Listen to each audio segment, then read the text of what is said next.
everybody, it's NLB11XNC22 coming to you with a segment that I have not done on my channel in a very severely long time. It's a special guest deck profile. I'm going to try to be doing these more often as much as I can. Anyway, I don't want to waste you guys' time. Let's get started. Today, my special guest deck profile is going to be a good one, and it's with a very dear friend of mine. So, without further ado, introduce yourself. Good morning, YouTube. Dual Master 2047 here. I know it's been a long time since I've uploaded anything to my personal channel. That's going to change really soon. Brand new content coming up. Not going to quite reveal what it is yet, but be on the lookout. So, get Flareon out the way here. You know it's absolutely adorable. Coming at you guys this morning with a Dino Mist deck profile. It's a very budget, easy to build, but very fun. Alright, so my build, I only use 2 Ceratops. Great level 3 scale, great level 5 monster. Has a Cyber Dragon effect. As long as you control 1 or more Dino Mist monsters and it's not Ceratops, you can special summon this card from your hand. Next, 3 Brachion. Now Brachion is definitely your Cyber Dragon. As long as your opponent controls the highest attack point monster in the field, drop this card from your hand. Again, another level 5 monster, scale is 6. You guys kind of got an idea where this thing is going here. Next, 3 Dino Mist Rex. Can't have a good day without Dino Mist Rex on board. He has the Ignister effect, where you can spin a card back from your front side of the field or their hand. And also he gains an extra 100 attack points by triggering off one of your Dino Mist monsters during the damage step. Interesting. Next, Dino Mist Spinos.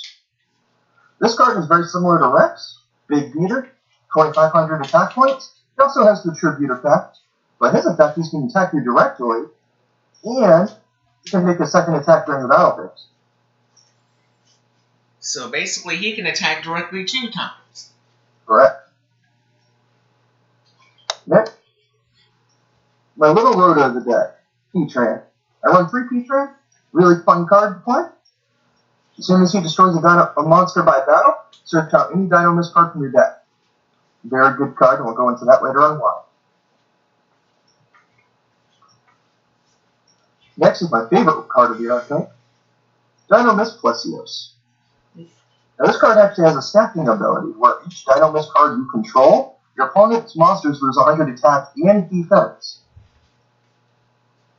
including your scales and your Dino Mist extra cards, but we'll go into those extra cards later. Now that's it for my Dino Mist monsters. Then my little tech card is Max C. This deck has a little bit of floor and drawing. We're coming into a very heavy special summoning format. Max C is going to be your card to beat. Now onto our spell cards. 3 Dino Mist Charge. This is your tanky for the deck. It allows you to search out any Dino Mist monster with a little added benefit. If one of your Dino Mist monsters is destroyed by card effect or by battle, this will allow you to add it back to hand.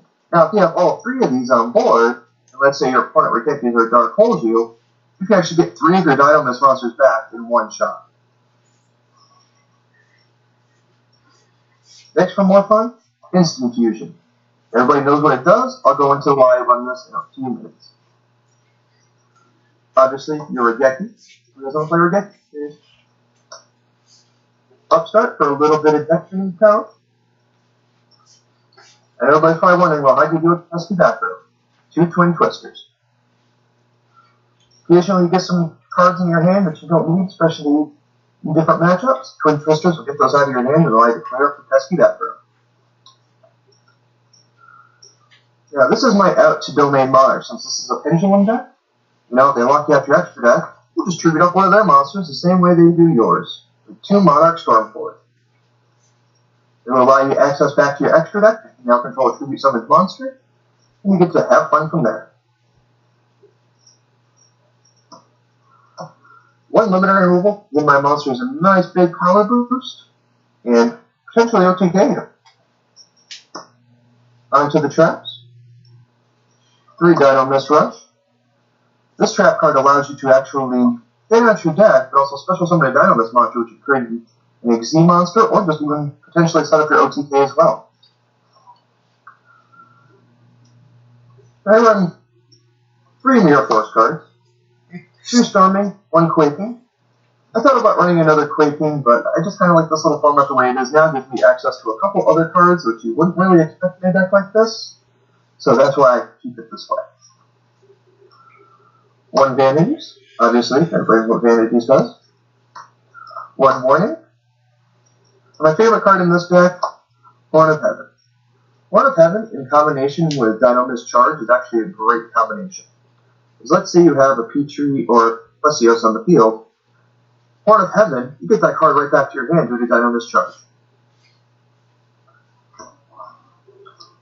On to my extra deck. Might be a little out of order, but I don't care. Now for my instant fusion targets, I actually run Panzer and Nodin. Since this is a full water deck, Nodin actually allows a Bispeller to get bigger because you can grab one of your Plesios or your Petrans from the graveyard, and Panzer Dragon enables you to go into quick rank 5 plays. For my rank 4s, I run Daigusto Emerald. If you start XZing a lot with this deck, you're going to start losing a lot of your cards to the graveyard. Daigusto Emerald allows you to recover back 3 of those and get a free draw card. 106 Giant Hand. This card's really fun in the current format. Being able to stop some of your opponent's effects. Yes, it targets, but you don't always need to have a targeting effect to stop them. Next, Heartland Draco. Since I am running Dynamis Charge, Heartland Draco, it's a little pain to get rid of right now. Having that once per turn being able to attack your opponent directly, this card can actually end you games, and it's a little bit bigger than Gaga Cowboy. Next, there's 1 Castel. Castel's a very simple card to understand. Next, Abyss Dweller. Stops the PK matchup and a lot of floaters that hit the graveyard. Then we have Dark Rebellion Sea Dragon. Wow, I never pronounced that card. Great monster. Becomes nice and big, especially if your opponent's monsters can be targeted. If not, then he's just a 2500 beat stick. Next, for my rank 5, 1 Volcasaurus, 1 Zenmayo, 1 Durandal. And my favorite combination of the two, Cyber Dragon Nova and Cyber Dragon Virginity. Now, if you ever come into problems with any of your rank 5s, and you realize you don't have any materials left on them, I run 1 Gaia Charger, Gaia Dragon Thunder Charger. Now, everybody's wondering, well, what's your After Cosmos? I have that card right here. I can set up myself either 2 rank 5s or 2 rank 4 monsters on board, and just quickly go into F-Zero, which will allow me to start getting around the Dark Destroyers and cards like that. Now, I usually don't reveal these, but these are all player preference. I'm actually going to reveal my side deck for once. It's quite an interesting side deck, so bear with me. 2 Necro Valley. This deck does not vanish from the graveyard at all. It has very, very little graveyard resiliency. So therefore, with a card like Necro Valley, you can actually shut out Monarchs, and you can also slow down your Cosmo matchup. With them not being able to destroy their big ships and banish them from the graveyard, this puts them in a lot of play. It even stops the PK Fire matchup. Next, 2 Debunk. Again, for the same reason I stated before, Cosmo and PK really at the moment. Monarchs do have a few cards that activate in graveyard that are monsters, but not quite as many, so this card really isn't too potent against Monarchs. Next is 3 Magic Deflector. This card has way too many uses right now, so there's way too many for me to go over in a short big video time. But if you ever want to do some research on this card, this is a card to go to. Next, 2 Kaiku the Ghost Destroyer.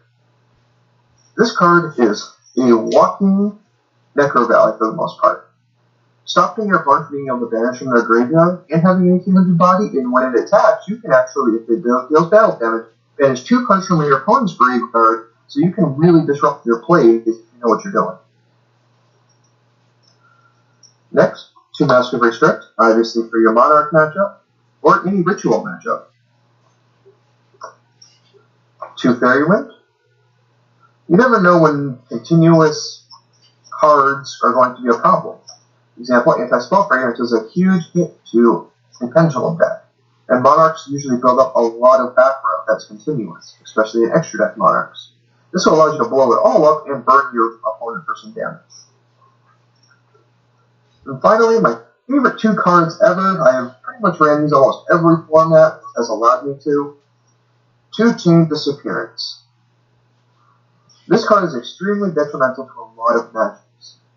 PK Fire, lose to this card, because you can hit everything in their deck in one shot, pretty much. If a monster has 1,000 attack points and it's summoned, banish that monster, and then you banish all other copies of the name from your hand and deck. This can even really slow down your Monarch matchup as well, meaning Idea or Yugioh, and just banishing them from the game, never to ever be seen again. Well, that's it for my Dino Miss, folks.